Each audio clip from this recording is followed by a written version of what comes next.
You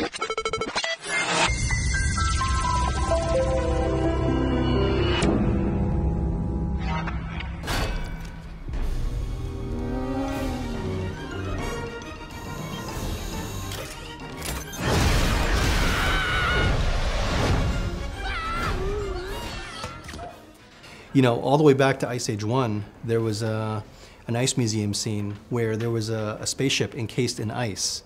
And we've always liked that image, and in this one we thought, well, what if we use that image as a starting point for a new adventure? And so, you know, in this one, the first sequence that you've probably seen is, you know, the Scrat will find the spaceship, he'll launch himself into the cosmos, and he'll inadvertently send this giant asteroid on a collision course with the Ice Age world. And so that became sort of the basic framework that we wanted to tell in the story that we wanted to share in Ice Age Collision Course. Regardez, des étoiles filantes. Oh, oh, vite, vite, fais un vœu, faut que vous fassiez un vœu. Wow, mon vœu s'est réalisé. Je suis sain et sauf. Le mien aussi. The Ice Age franchise has sort of evolved.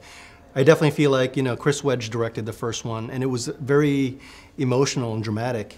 There was a lot of funny parts in it, but there was a real sort of, you know, there was sort of like almost like a dark sort of emotion. You know, Manny lost his family, and you know, the cave painting sequence was really intense.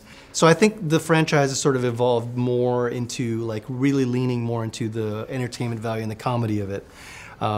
So we still want to tell emotional stories, but I think we are also, I think we're focusing more on the, you know, the fun of it and the adventure of it. As an animator, your main job is to bring the characters to life, of course, and specifically you're focusing on one small scene. As a director, you're doing the same thing. You're telling a story, but you're worrying about the entire film, and so you're having to work with different departments. So you're telling a story in multiple ways. You're telling a story based on the colors, you're telling a story based on the performance of the characters, the camera is also telling a story, and so the basic job is the same, but the magnitude of what you're working with is much bigger as a director.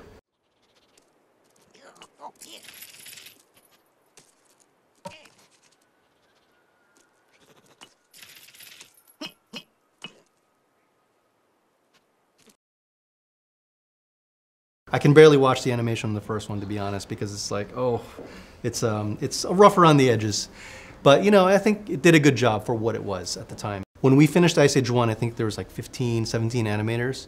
Now we have over 100 animators at Blue Sky. So that's a lot.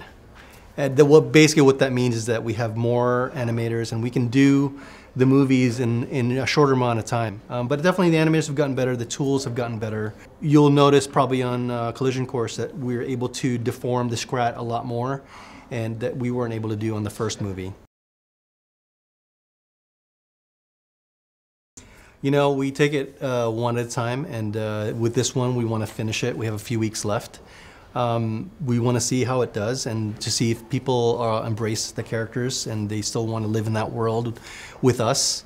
And if they do, then maybe we'll think about the next one. But nobody said anything about stopping anything. So. Vous permettez?